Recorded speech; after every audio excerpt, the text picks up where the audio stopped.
नमस्कार दोस्तों, राधे राधे, जय श्री कृष्णा। दीपावली के दिन अधिकतर लोग गणेश भगवान और लक्ष्मी जी की नई प्रतिमा या फिर तस्वीर की पूजा करते हैं। हिंदू धर्म से जुड़े हुए घर में पूजा स्थल पर नई लक्ष्मी गणेश जी की प्रतिमा या तस्वीर दीपावली के दिन स्थापित की जाती है। इसके बाद लक्ष्मी गणेश जी की पुरानी मूर्ति को लोग हटा देते हैं, लेकिन कुछ लोग ऐसा करने में आलस भी कर जाते हैं और कई लोगों के घर में पुनः लक्ष्मी गणेश कई दिनों तक रखे रह जाते हैं। और वहीं कुछ लोग तो प्रतिमा का या तस्वीर की पूजा स्थल से हटाकर कहीं भी रख देते हैं, लेकिन ऐसा नहीं करना चाहिए। मानता है कि ऐसा करने से माँ लक्ष्मी जी रुष्ट हो जाती हैं और दीपावली में कई पूजा का फल नहीं मिलता, जिस कारण घर में आर्थिक समस्याएं आ जाती हैं। तो चलिए आपको बताते हैं कि आपको पुरानी प्रतिमाओं का क्या करना चाहिए और दीपावली का विसर्जन किस तरह से करना चाहिए। तो देखिए, दीपावली के दिन आपने जिन जिन पूजन सामग्री का प्रयोग किया है उनमें से किन किन सामग्रियों का आपको विसर्जन कर देना चाहिए और कौन कौन सी सामग्री को अपने पास अपने घर में या तिजोरी में रखना चाहिए। पहले जान लेते हैं कि दीपावली की पूजन सामग्री का विसर्जन किस दिन करना चाहिए। तो जिस रात आपने माता लक्ष्मी का स्वागत किया है, दीपावली का पर्व मनाया है, उसके अगले दिन कुछ लोग विसर्जन कर देते हैं। जिन लोगों के साथ कुछ मजबूरी है, घर में चौकी ज्यादा दिनों तक नहीं रख पाते या फिर दीपावली के अगले दिन आपको घर से बाहर कहीं जाना पड़े, तो कुछ दिनों के लिए जाना पड़े, तो ऐसे में कुछ लोग अगले दिन सुबह सुबह दीपावली की पूजन सामग्री का विसर्जन कर देते हैं और कुछ लोग भाई दूज तक चौकी को रखते हैं। भाई दूज के दिन सुबह पूजा करने के बाद ही विधि विधान से लक्ष्मी गणेश जी की पुरानी मूर्तियों का विसर्जन करके मंदिर में जहाँ पर आप डेली पूजा करते हैं वहाँ पर नई प्रतिमाओं को आदर पूर्वक स्थापित किया जाता है और फिर जो विसर्जन वाली सामग्री है उनका विसर्जन किया जाता है। तो ऐसे में आप जिस दिन भी विसर्जन करना चाहे उस दिन आप विसर्जन कर सकते हैं। पहले जान लीजिए दोनों ही दिन के विसर्जन मुहूर्त के बारे में। इस बार अमावस्या तिथि 2 दिन रहने के कारण 2 नवंबर दिन शनिवार को सुबह 3:05 से लेकर 4:02 के बीच में दीपावली का विसर्जन किया जाएगा। दीपावली विसर्जन को बहुत सारी जगह पर दरिद्र खदेड़ना भी कहते हैं और इस बार 3 नवंबर को भाई दूज का पर्व है। तो इस दिन भी आप सुबह 6:36 से शाम को सूर्यास्त से पहले तक यानी कि शाम 5:43 के बीच में दीपावली की चौकी हटा सकते हैं, विसर्जन कर सकते हैं। सूर्यास्त के बाद दीपावली की पूजन सामग्री का विसर्जन नहीं करना चाहिए। माता लक्ष्मी जी को प्रदोष काल और गोधूली बेला अत्यंत प्रिय है। इस समय में भी माँ की प्रतिमा का विसर्जन भूलकर भी नहीं करना चाहिए। ऐसा करने से माँ लक्ष्मी जी क्रोधित हो सकती हैं। पुरानी या फिर खंडित प्रतिमा को भूलकर भी सड़क के किनारे या किसी दूषित स्थान पर नहीं रखना चाहिए। इसीलिए सोच समझकर ही विसर्जन के स्थान का आपको चुनाव करना चाहिए।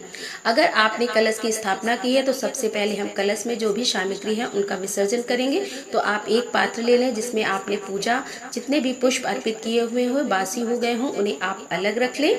जो अक्षत आपने माता रानी को या अष्टदल कमल बनाने में प्रयोग किया है, अक्षत चढ़ाए हैं, उन्हें आप अलग पात्र में रख लें, जिन्हें आप चिड़ियों को या फिर गौ माता को डाल सकते हैं। नहीं तो पानी में भी इन अक्षत को विसर्जन कर सकते हैं। आम या अशोक के पत्ते जो कलश के ऊपर आपने लगाए हैं उनका विसर्जन भी आप इसी तरह से किसी पेड़ के नीचे या पानी में कर सकते हैं। कलश के अंदर आपने जो भी जल सामग्री डाली है उसमें एक के सिक्के को छोड़कर बाकी सभी सामग्री का आपको विसर्जन कर देना चाहिए।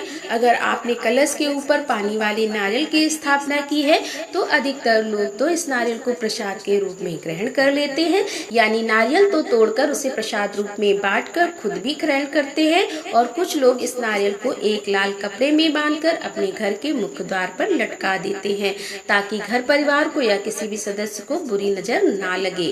कलश के कंठ पर बंधा हुआ जो भी कलावा है वह आप या फिर परिवार के किसी भी सदस्य के हाथ में बांध सकते हैं। मिट्टी के जितने भी दिए आपने प्रयोग किए हैं, जितने दिए आपने जलाए हैं, उन सभी का विसर्जन कर देना चाहिए, चाहे वह मिट्टी का बड़ा दीपक हो या छोटा दीपक हो। और इनमें से कोई एक बड़ा दिया आप अगले साल यम दीपक जलाने के लिए भी रख सकते हैं। बाकी सभी दियों का आपको भूमि विसर्जन कर देना चाहिए। किसी ऐसे स्थान पर इन दियों को ना छोड़े जहां से इनके दूषित होने का या लोगों के पैरों में जाने का डर हो।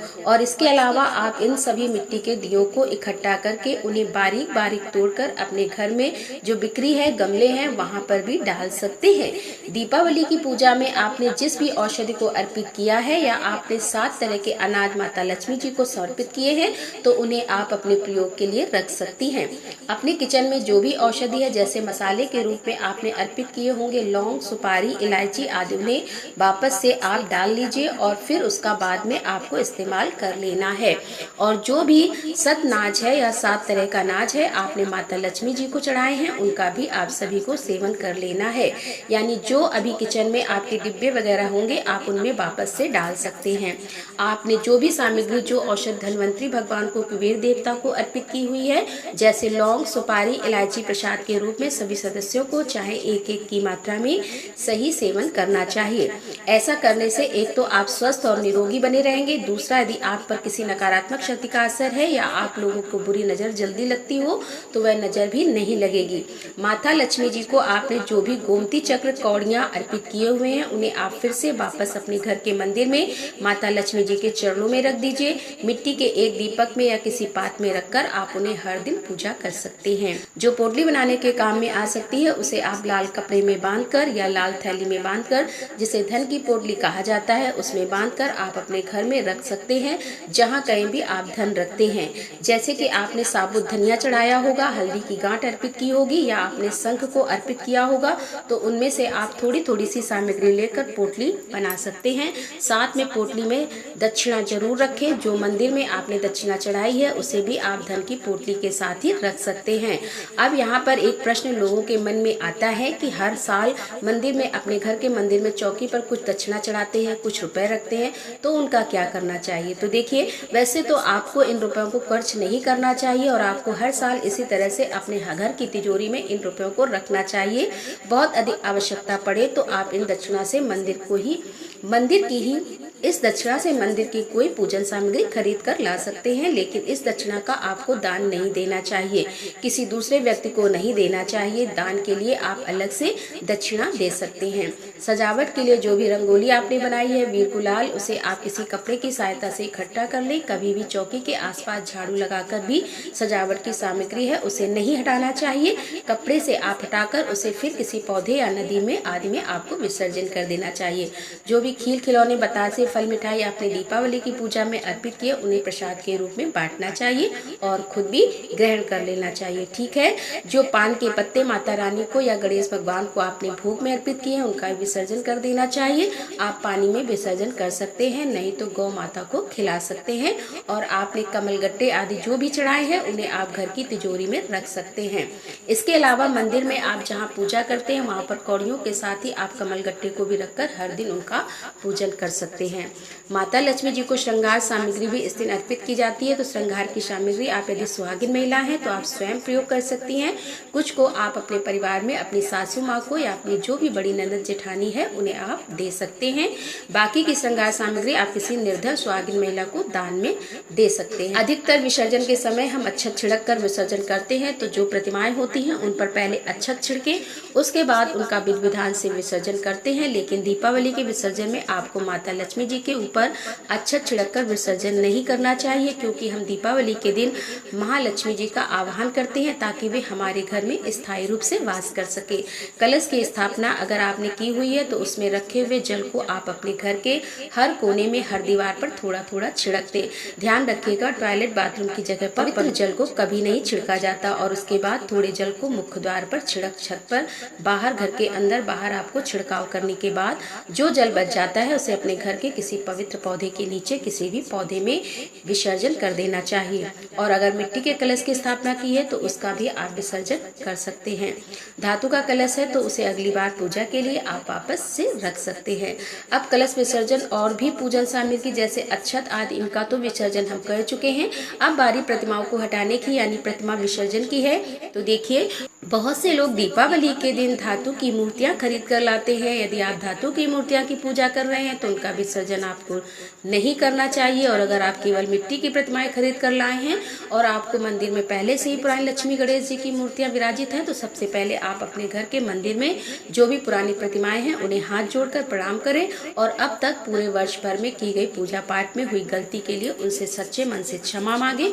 इसके बाद आप उन मूर्तियों को आदर सहित, प्रेम पूर्वक, सम्मान सहित अपने स्थान से हटा दीजिए। यानी लक्ष्मी गणेश जी को आप वहां से हटा दीजिए जहां पर आपने उन्हें विराजित कर रखा था।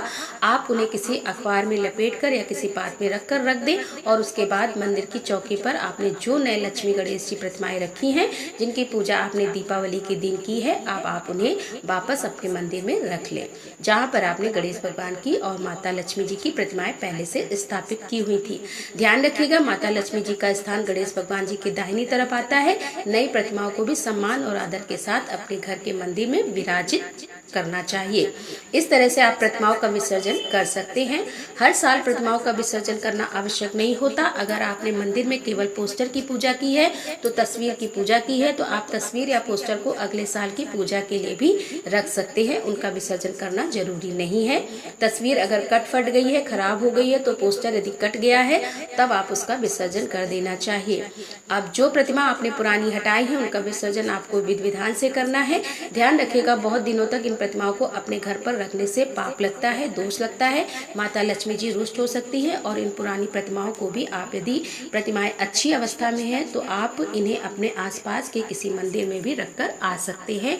ध्यान रखिएगा, पुरानी प्रतिमाओं का विसर्जन कभी भी सड़क के किनारे किसी, चाहे वह पीपल का वृक्ष हो, बट वृक्ष हो, वहां पर नहीं करना चाहिए। ऐसा करने से आवारा पशु इन्हें दूषित कर सकते हैं या ये प्रतिमाएं लोगों के पैरों में आ सकती हैं।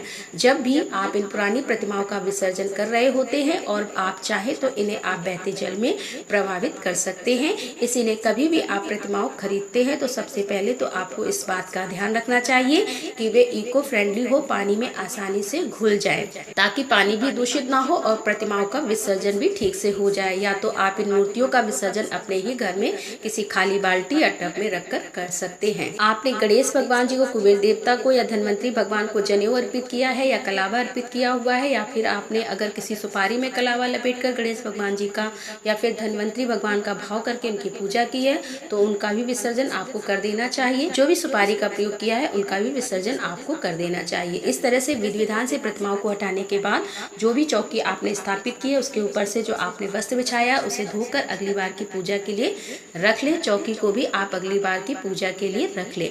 जो भी सजावट आपने फूलों से या रंगोली से की है उसे कपड़े की सहायता से साफ कर ले।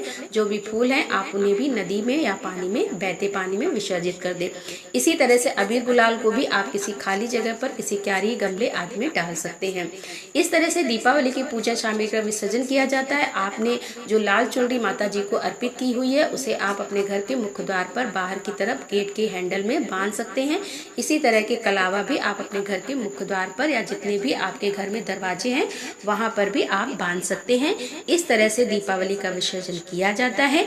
आशा करती हूँ कि विसर्जन की यह वीडियो और विधि आपको पसंद आई होगी। अगर वीडियो अच्छी लगी हो तो लाइक जरूर कीजिएगा। मिलते हैं अगले वीडियो के साथ, तब तक के लिए राधे राधे, जय श्री कृष्णा।